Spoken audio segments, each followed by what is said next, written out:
Welcome to What's Up with Catalight, a podcast designed to raise the many important voices that are helping to shape the future for people with autism and IDDs by challenging the status quo. Your host, Dr. Lindsey Sneed, dives into the thought-provoking topics happening in the industry and at Catalight, from advocacy to research to treatment options and more. Tune in to discover how Catalight's innovative treatment options are pressuring industry-wide change and shining a spotlight on care that's shaping the landscape for individuals with developmental disabilities. This is What's Up with Catalight. Welcome to another episode of What's Up with Catalight. I'm your host, Dr. Lindsey Sneed, and I'm thrilled to have with me today Dr. Micheal Sandbank, a leading researcher whose work has been helping shape the way we think about evidence-based practices, particularly in autism services. She's an assistant professor at the University of North Carolina and the lead of Project AIM, a comprehensive and ongoing meta-analysis of all non-pharmacological interventions designed for young autistic children, which was selected as one of the top advances in autism research by the U.S. Department of Health and Human Services.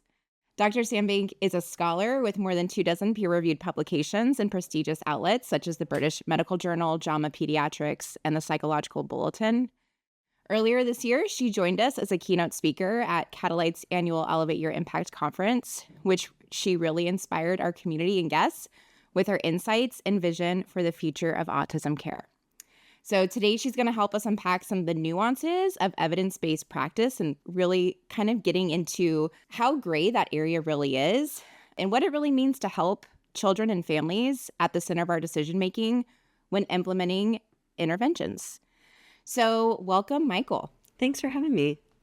Yeah, I'm so excited. So I wanted to give a little bit of background before we dive into this first question. When I was initially introduced as a really young, burgeoning clinician to the terminology evidence-based intervention, I was really thinking about this as like a binary concept. And my understanding was essentially, is there empirical evidence to substantiate a particular treatment? And it could be, in my mind, it was yes, there is, or no, there isn't. Either there's empirical support for it or there's not. And then I have become over the years, just more well-versed in evidence-based practice and began to understand that it's not a simple binary yes or no. And as a clinical psychologist, I really appreciate the American Psychological Association's conceptualization of evidence-based practice, which includes 3 components. So it includes the best available evidence. So what is the empirical research showing us? The trainings and resources of me as the clinician. And then the third piece of evidence-based practice, according to the APA, is the values and desires of the client that I'm working with. So how I've really conceptualized evidence-based practice is that if any one of those 3 components are not in place, I'm not implementing an evidence-based practice. So the empirical foundation is important, but in my mind, it's not everything. I need to be well-versed in a therapeutic modality before I can go forward and implement it. But what's most important in my mind is that the person that I'm working with, the family or the individual who's in front of me, that whatever intervention I'm using is meaningful to them. So even with this helpful conceptualization that I've really been using for about 10 years or so, I'm learning more and more about evidence-based practice. And I'm continuing to learn that it's still not as clear as I'd like it to be. And so as a clinician, it's something I'm constantly learning about. So with all of this said, could you explain what evidence-based practice means to you, particularly as it best, thinking about in the context of autism services, and maybe a little bit why, it's so complex? It's not as simple as I'd like it to be as a clinician. It's not a simple concept. I think as I've done more and more research, I've come to really dislike the way that the term evidence-based practice has been used in the field. And I think you really hit on it when you said, you thought of it as this binary thing, right? A lot of clinicians, and I think many researchers as well, think of evidence as being black and white, as though it's always going to tell us that an effective intervention works and then an ineffective intervention does not work. Yes. And the reality is so much more complicated than that. whenever someone says a given practice is evidence-based, and then they put kind of the period at the end of that sentence, my first question is evidence-based for what? I mean, what outcome, what domain?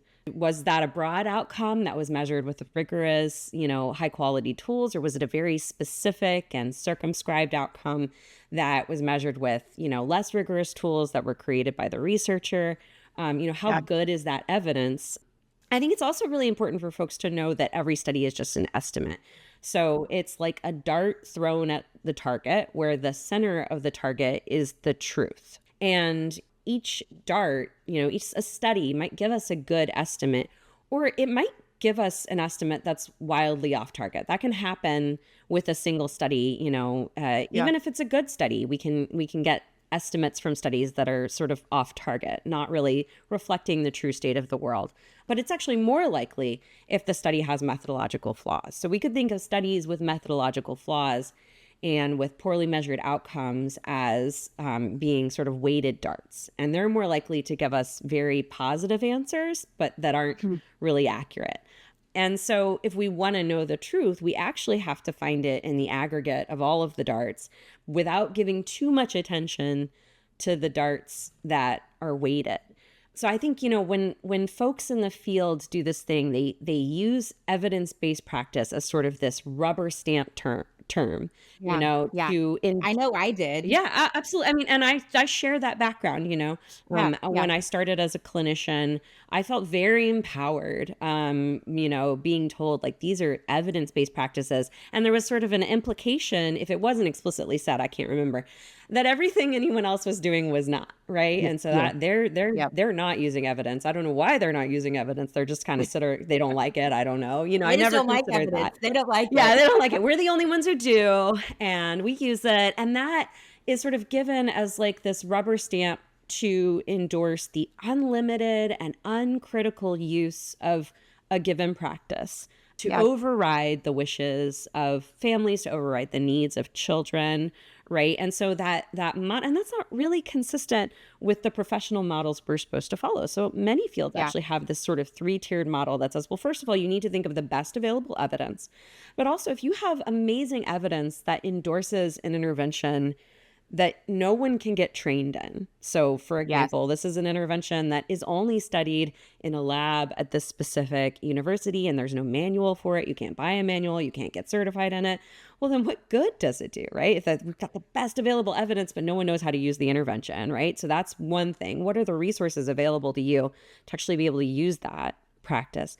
And then that third point of like, well, if you're using a practice that the family doesn't find helpful or consistent with their values and their routines and helpful to their everyday lives, they're not going to have buy-in, and it isn't actually going to be helpful, right? Because kids develop in families, and families are kind of the world in which the context for all of that. So I mean, that's why all of those legs of that table are super important, and why evidence-based practice is not only about, published studies, but also thinking about like published studies don't always give us black and white answers. They rarely do. They give us complicated answers where an intervention works for one outcome, but it doesn't work for another, or the intervention looks like it works really well, but the outcomes were measured very poorly. Right? Yeah. Those are things we have to consider when we're thinking about that. And it's unfortunate because we like simple stories. Humans love simple stories. They're very empowering, right? And so it's uncomfortable to admit to ourselves the story's not that simple, Yeah. No, I love that. And when you like speak about like the aggregate, is that like, for me, like that's kind of the beauty of meta-analyses. Like it's bringing together all that information and helping us get closer to a target. Yeah. So meta-analysis, what I like about meta-analysis, and the reason I talk about the aggregate is what makes meta-analysis different from a systematic review, which is also important. But meta-analysis says there's a whole math behind it. So like every single intervention has an effect, and that's not just like a yes or no, is it effective? It's actually a number. And that number is sort of the average difference that we see between kids that get the intervention and kids that don't in studies. That number could be very large if we have a super effective intervention, or it could be very small. That's separate from the question of, is it effective or not, right? It could be even negative. That's a thing we see sometimes where interventions are actually harmful, right? And so meta-analysis says that when you throw a lot of darts at the target, you're going to get some darts that fall far away from the center.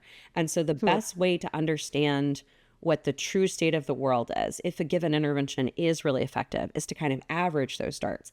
But you have to make sure that you're giving the right weight to the good studies and to the large studies, and less weight to the methodologically flawed studies. You have to understand sort of how those darts are all weighted to get to a good aggregate that is actually close to the true state of the world. Within like methodologically flawed studies, like, is there something like some things for me as a clinician who's like trying to access the literature on a regular basis and keep up on like the latest and greatest? Like, are there certain things that like you'd recommend for myself and other clinicians like myself to be looking out for? As far as like methodological rigor? I mean, I think the first thing that I think is really important to look at, and the first thing that gets sort of the most attention and weight in our work is random assignment. A lot of folks think like when we, have two groups, an intervention group and a control group, as long as we measure all the relevant variables and make sure they're equal on those variables, then we can be confident that it was the intervention that, caused the change and not something else that was different between those groups. But that's actually not true. There are infinite number of variables that could be different about those two groups, and also the reason for the observed difference at the end of the study. And random assignment is not a 100% way to make sure that that's not the case, but it is the best method we have to make sure that if we see a difference between the intervention and the control group at the end of the study, that it was related to the intervention and not to some other thing that was already different about those groups of kids. So random assignment is the first thing. And then, the second thing that I look really closely at is how the outcomes were measured. I'm going to give more weight to effects on outcomes that were measured with developmentally scaled normed assessments that are taps like generalized development across a given domain, a standardized test. But not only that it has been administered by someone who doesn't know which group each participant is in. So when we're coding studies and looking for that, what it'll say is that the assessors were blinded, or they were independent, or they were masked. Those are the terms you might see, right?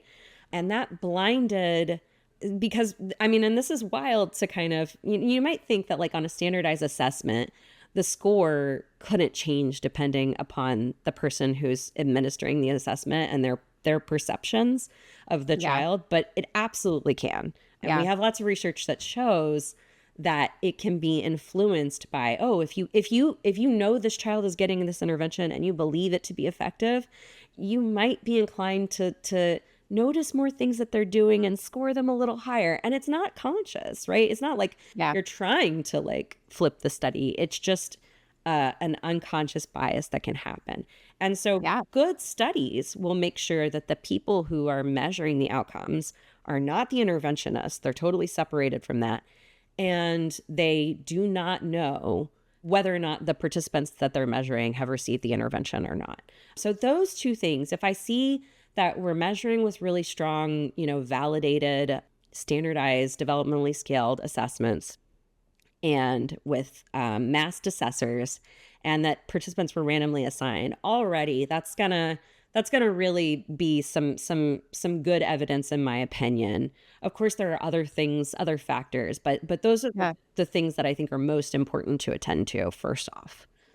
So it's really important for me as a clinician who's like trying to access the literature to, when I'm looking at a specific intervention, finding randomized clinical trials or randomized trials and seeing if there's the individuals who conducted the assessments were masked to whatever treatment they received. Yeah, that's actually, those two things off the bat, you're already going to be working with a higher quality of evidence than if you were to sort of not attend to those factors. Yeah, I mean, I'm even thinking like something that Dr. Samuelson, she's our chief clinical officer, and we chat about often is, so we track outcomes in real world clinical data reasons for all of our patients.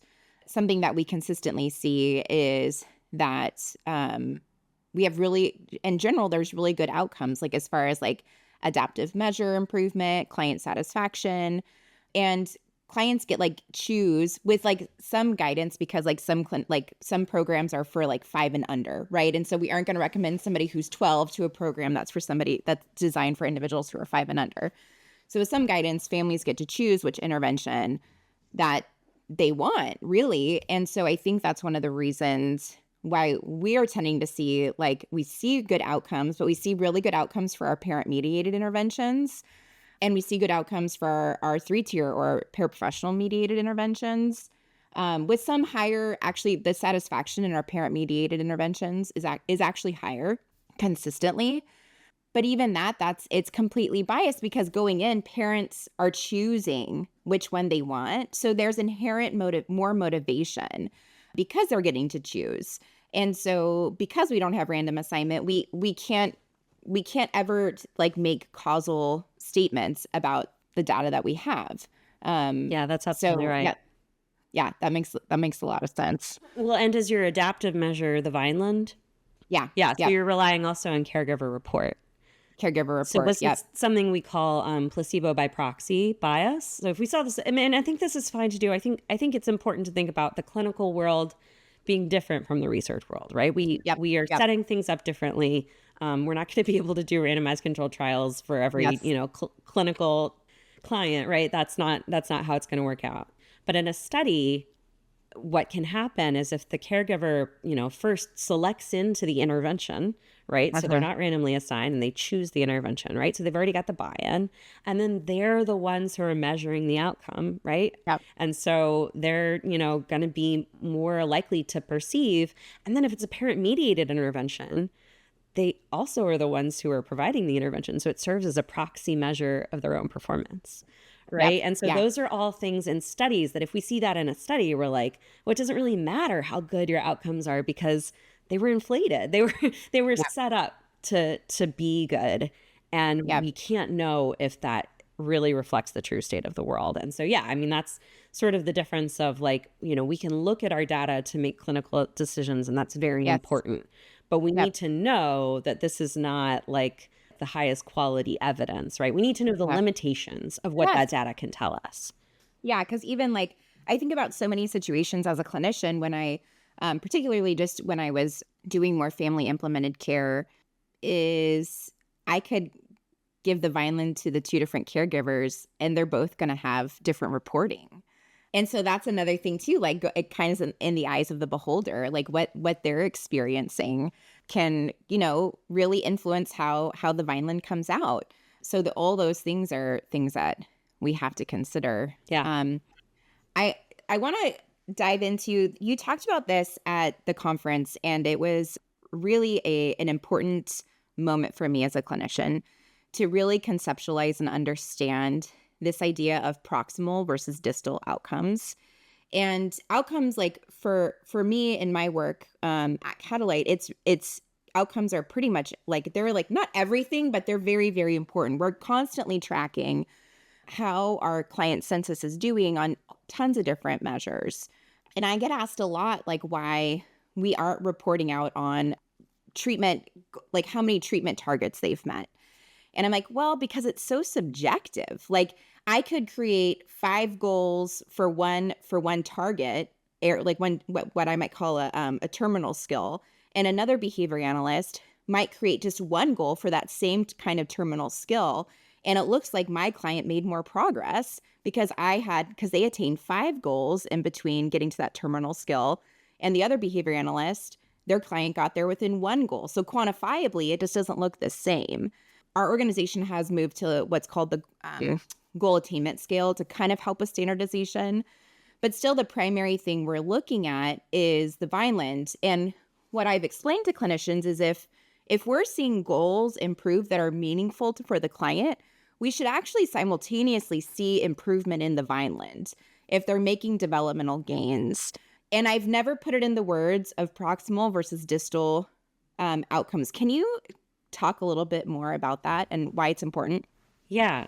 I mean, I think your example is a perfect one. So there are some studies that'll show, certain interventions or certain amounts of intervention lead to more objectives mastered. And you just perfectly encapsulated why that is not useful data. It's not useful evidence. It's not reliable study outcomes, because it's subjective, because it's researcher created, and because you can really set the benchmarks wherever you want to set them. And so they're not all equal. So proximal versus distal. Proximal is this idea that you're measuring exactly what you're teaching. So, if I'm teaching a specific set of vocabulary words, if I want the child to learn to say, to use a certain set of words functionally, right? And this is certainly a worthy goal, right? It's gonna lead to probably improvement in quality of life if a child can express themselves and navigate their world with autonomy. That's great. There's nothing wrong with that goal. But if I measure exactly whether or not the child learned to speak those specific words, it's totally fine to measure that in a clinical environment. I think it's a good thing to do. But in the context of a study, the effects on those kinds of outcomes that tend to be measured by researcher created measures and tend to measure exactly what was taught, like the exact 10 words that were modeled and prompted, right? Those effects are going to be much, much larger than effects on a developmentally scaled assessment, like the Vineland, which, even though its caregiver report is developmentally scaled and is standardized, right? Yeah.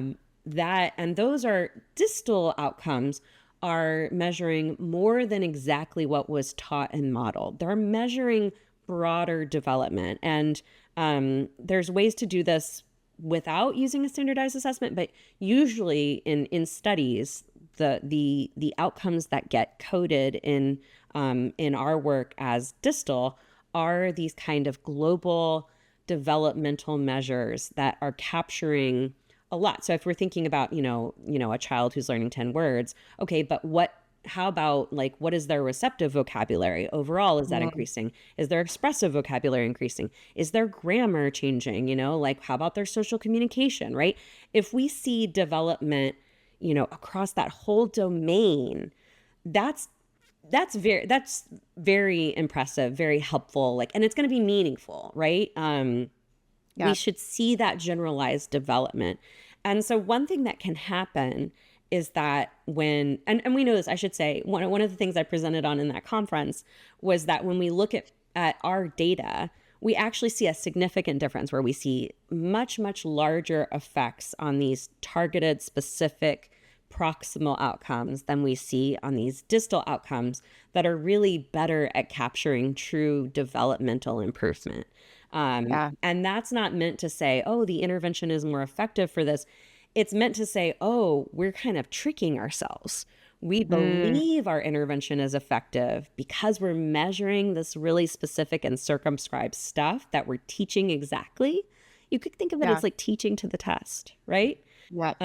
And we're not super good. Our intervention is actually not very effective for improving generalized development, across domains. And so that's what that data shows us. I mean, one thing that it sort of can happen is that clinicians will always be using proximal measures for sure. That's part of what they need to do to track progress on specific goals. And I don't think there's anything wrong with having specific goals, with teaching specific targets or behaviors or, whatever, however you want to, skills, I think, however you want to describe that.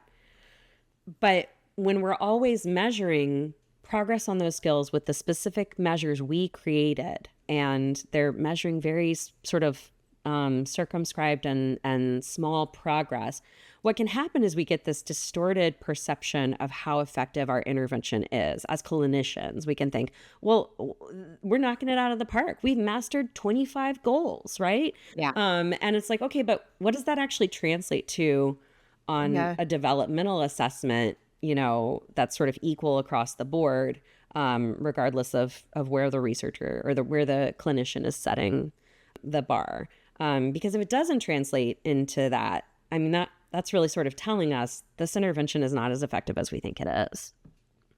Yeah, I'm mapping that onto. I've talked about this often, that I'm a big proponent for parent-mediated intervention, and I know that's where one of my biases lies. I think that would probably be a good, at least restrictive intervention to start with first, and if you need to do something more, going from there.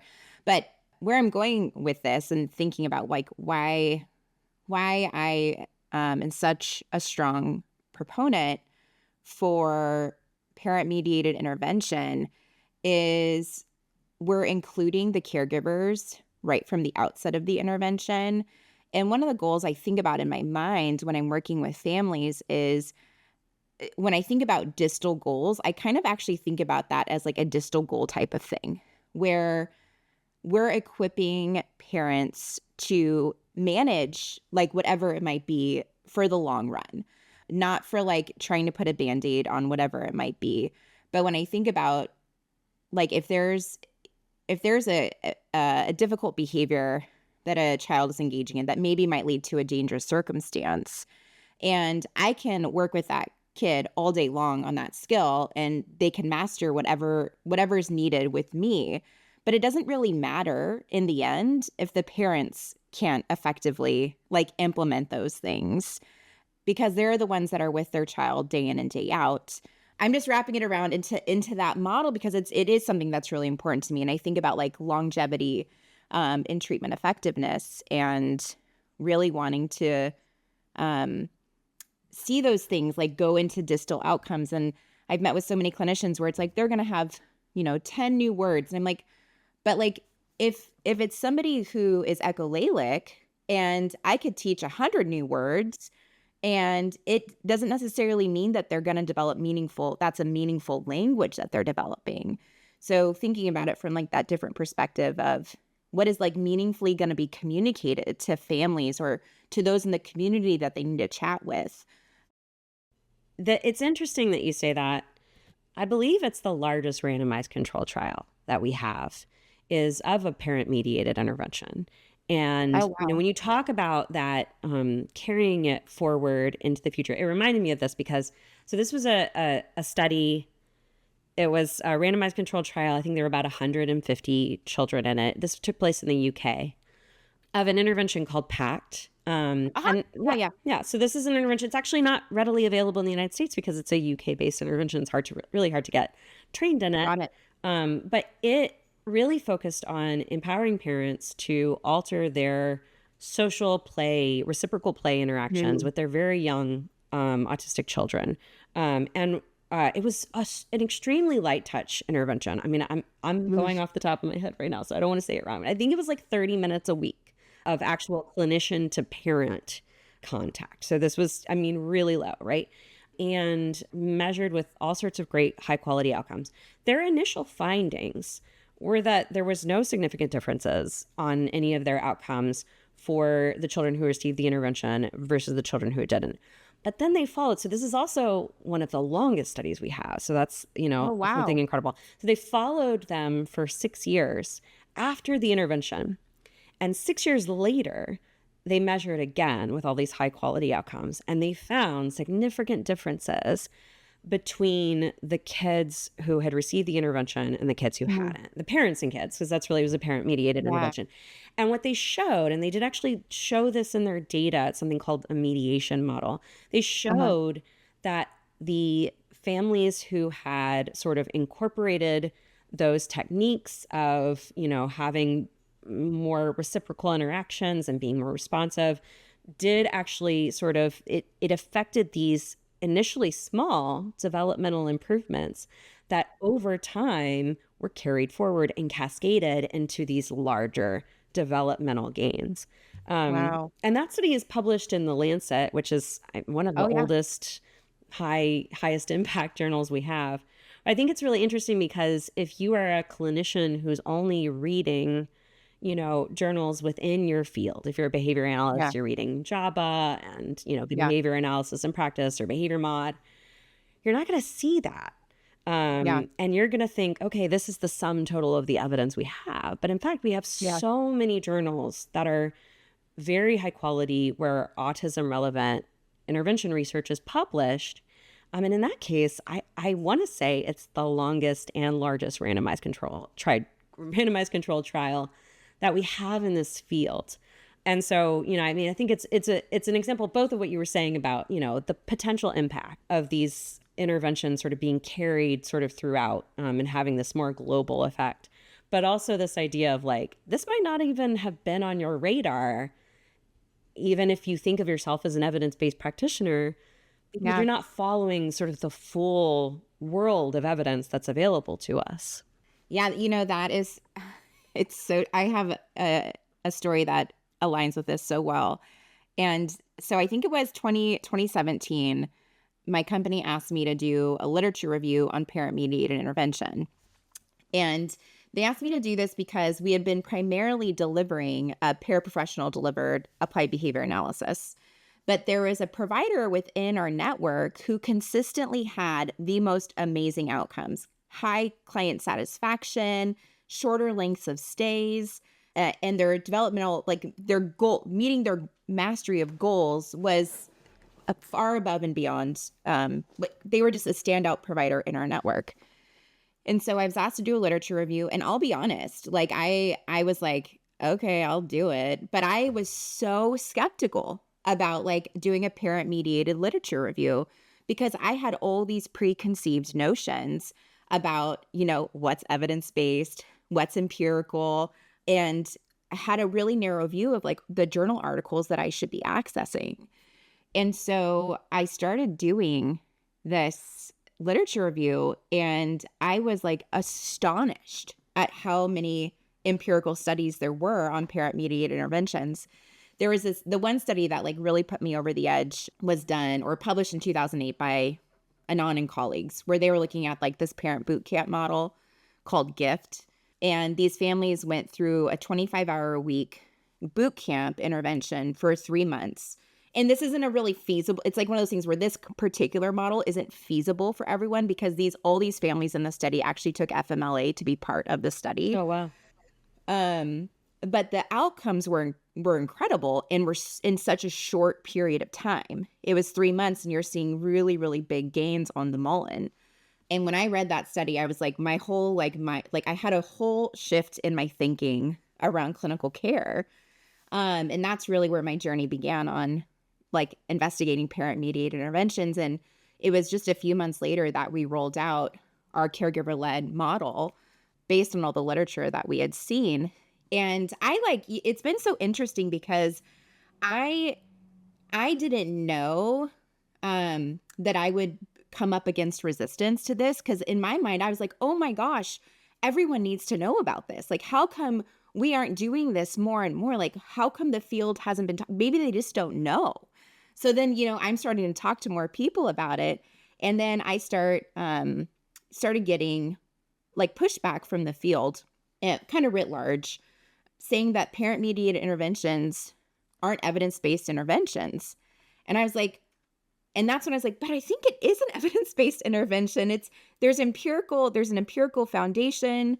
If the family wants it, if I'm trained in it, like for when I was thinking about like specifically the APA guidelines, I'm thinking it is.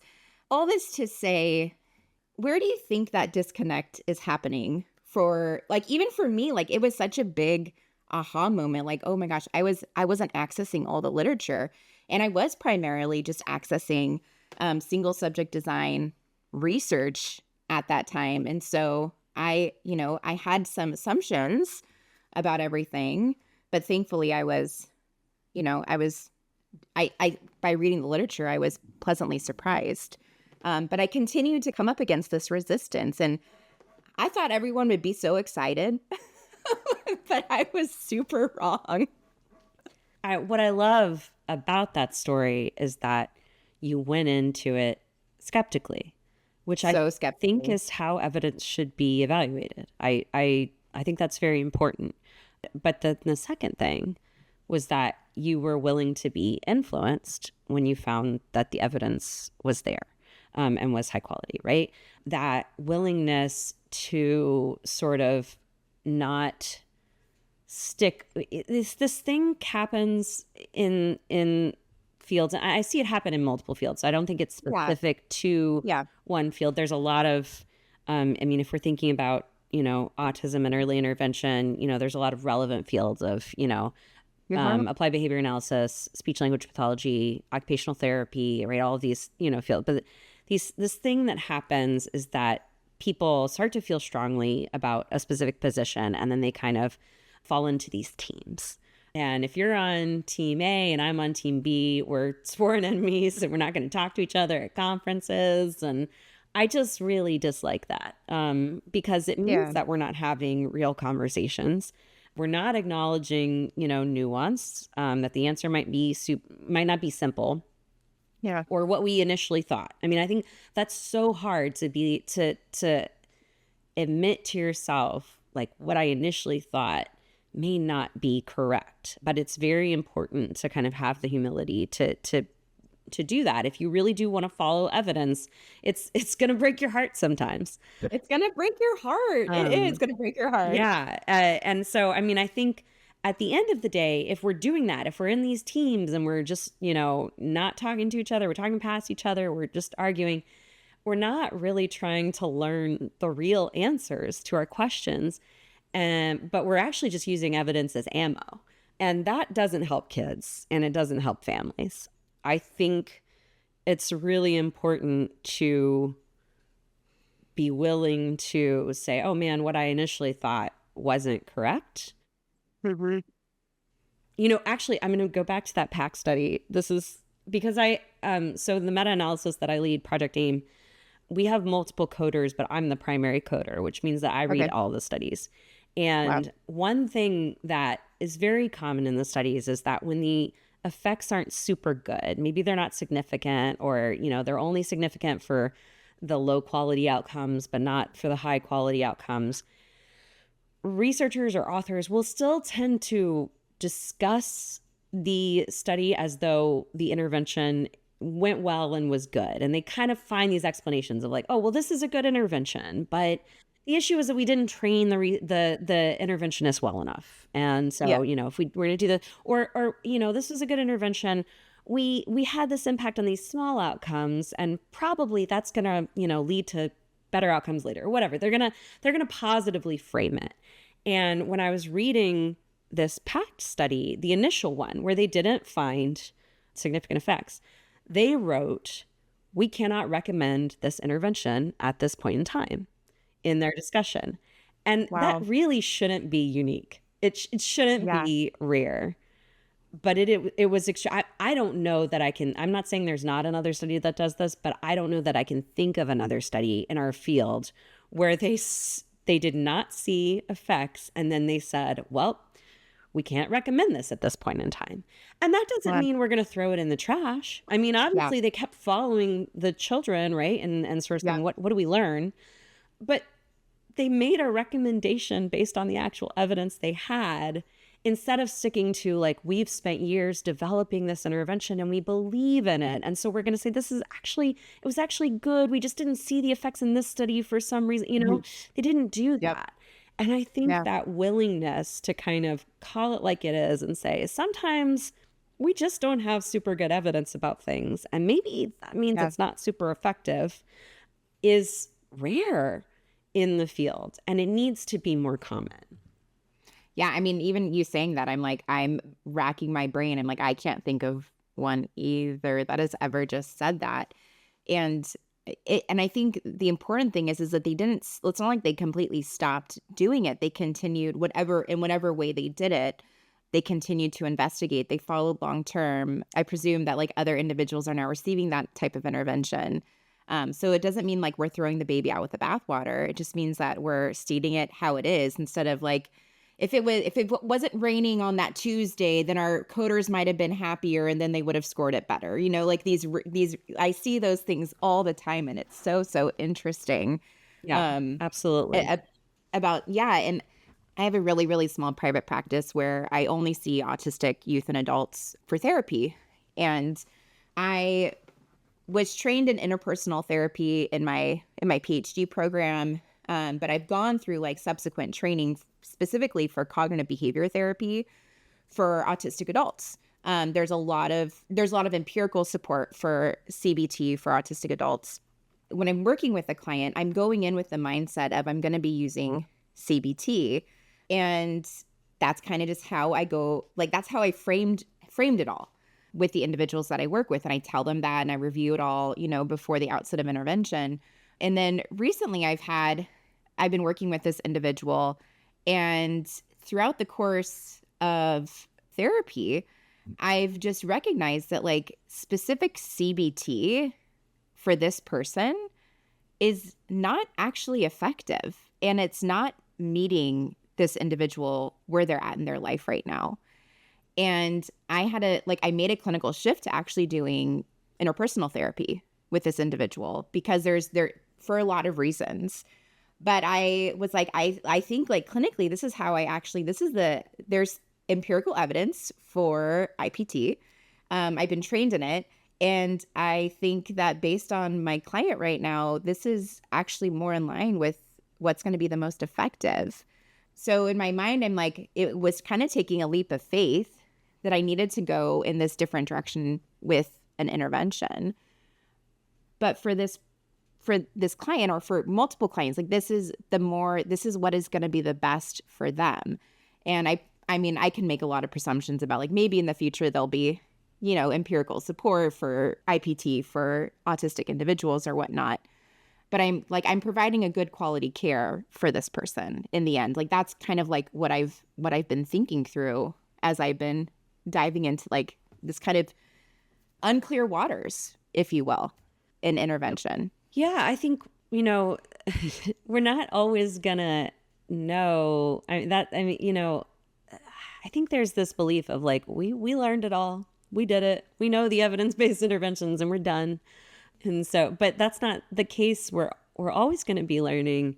And in some cases, we may accrue more evidence for an intervention that previously didn't have a lot of evidentiary support. So being able to sort of recognize that's going to happen and being flexible and sort of keeping up with that evidence as it's published. I mean, a stat I can tell you from Project AIM is that one thing we found in our last update was that the evidence had doubled. The number of controlled studies of interventions had doubled in 4 years.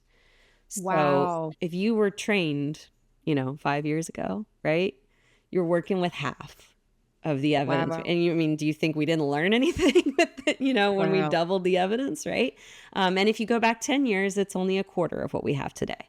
That's how fast things are, getting published and being studied. And, knowing that, I think it's important to sort of reorient and say, when I left my certification program, that was not the end of me learning evidence-based practices. I mean, if I want to be a good clinician, and if I want to be use evidence-based practice, it means I have to continue to keep up with the evidence because it might give us different answers. I mean, that happens. So keeping up with that is really important. Another example of that is when I started as what we were called like behavioral tutors in the early 2000s.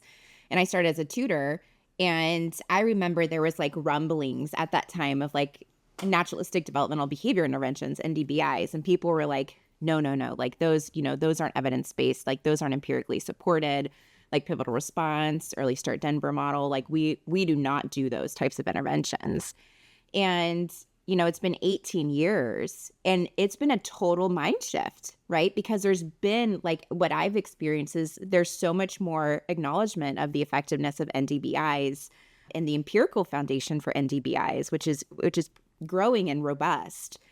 I can't believe it's been 18 years. It's gone by so fast. But at the same time, there's been so much research that has come about in those 18 years. And, I've experienced like particularly a lot of behavior analysts now are like, yeah, like I love NDBIs. That's the kind of intervention that I utilize.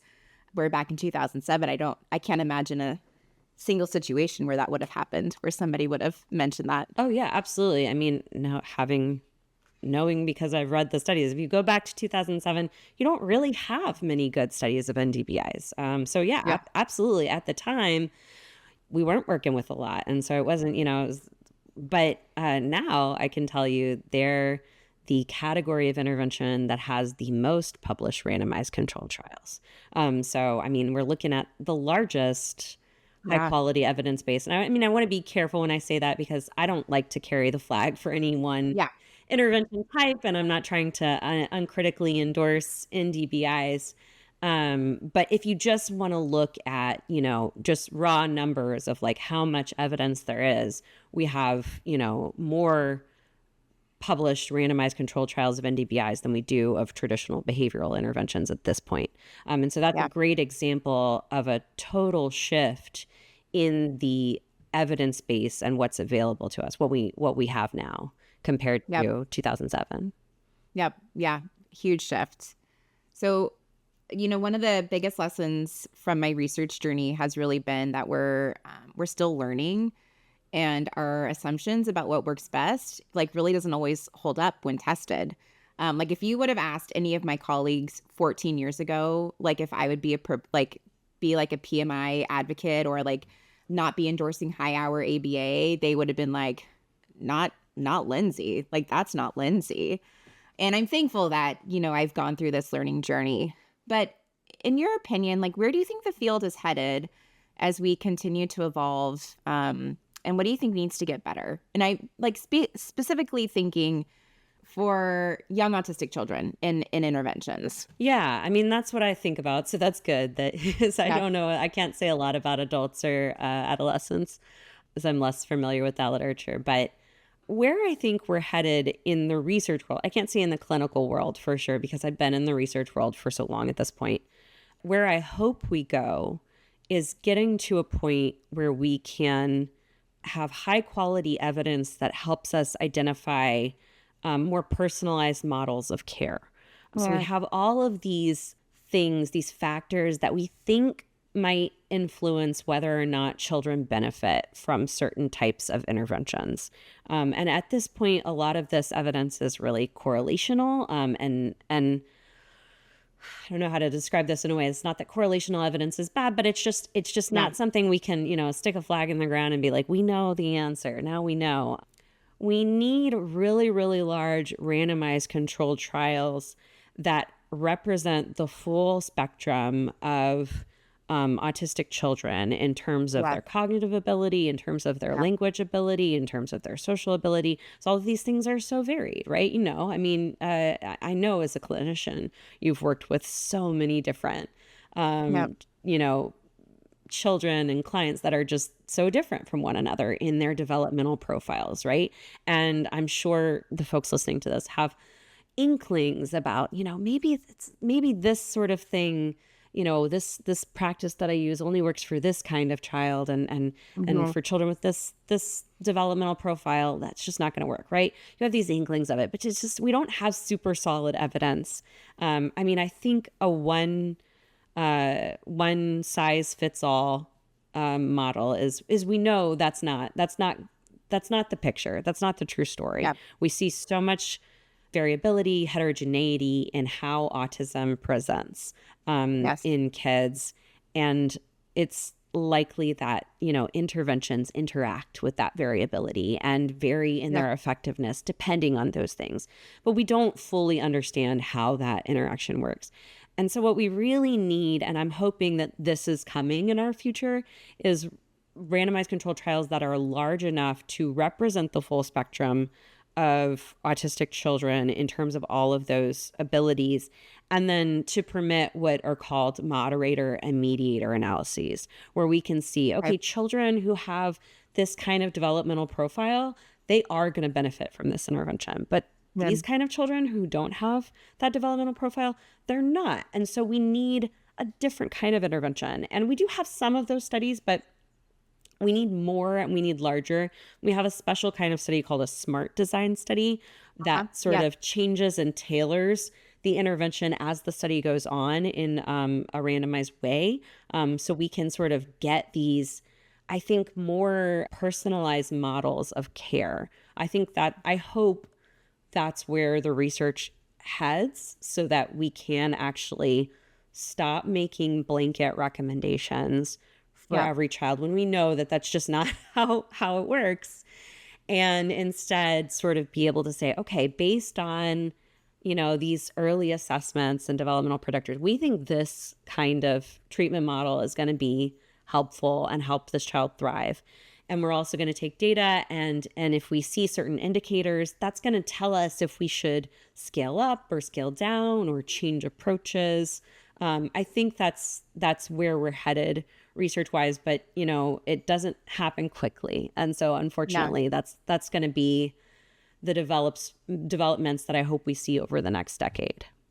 Yeah, I mean, I hope so too. And clinically, I'm seeing that more and more that need for just individualized care, even over the last 18 years. When I first met my first autistic child, things have changed so much over these last 18 years. It's just been so interesting to see, and you have that gut feeling this actually isn't working really well. Then with other kids, you're like, oh my gosh, this was amazing. They made so much progress. And letting it be okay and questioning and being willing to say it actually isn't working very well. And that's not because maybe it's because of me as a clinician, but maybe it's not because of me as a clinician. Maybe it's just not an effective intervention for whatever kid this is. And so the willingness, I think, to be vulnerable and say that is such a good quality to have as a clinician. At Catalight, we serve more than 20,000 individuals with intellectual and developmental disabilities a year. And up until about 10 years ago, maybe, we were really only providing one type of intervention. And we saw man, we just cannot serve this entire population because it's so large with one type of intervention. So I think now we have over 12 different intervention models that families can choose from that are based in behavioral interventions or NDBIs or early intervention, whatever it might be. But just making that transition to having more just models of intervention has been huge clinically for families. And I will also say as a clinician to just work more effectively with individuals and with families, because if I have more clinical tools in my tool belt, I can meet individuals more where they're at. Well, Micheal, thank you so much for sharing your expertise, your honesty, and your vision for a really more thoughtful and person-centered approach in thinking about evidence-based practice. Your work is really reminding me on a daily basis that behind every data point is a child, a family, an individual, and their story matters. So, Micheal, thank you so much. Thank you so much. This has been really fun. Oh, great. Well, as I mentioned at the top of our episode, Micheal was a keynote speaker at our 2025 Elevate Your Impact conference. So registration opened for our 2026 Elevate Your Impact, and this year's theme is Evidence in Action, and it'll be happening on March 12th and 13th. So this is a virtual event open to everyone around the world with continuing education opportunities for those who qualify. If you'd like to attend, you can visit elevateyouриmpact.org and be sure to follow Catalight on LinkedIn and other social media for updates. We'd love to see you there. If you're interested in Dr. Sandbank's research, check out the show notes for links. As always, thanks for tuning in. If you liked today's conversation, don't forget to subscribe, rate, review, and share the episode. And until next time, keep asking why and keep challenging norms. This has been What's Up with Catalight, hosted by Dr. Lindsey Sneed. Now you know what's up with Catalight.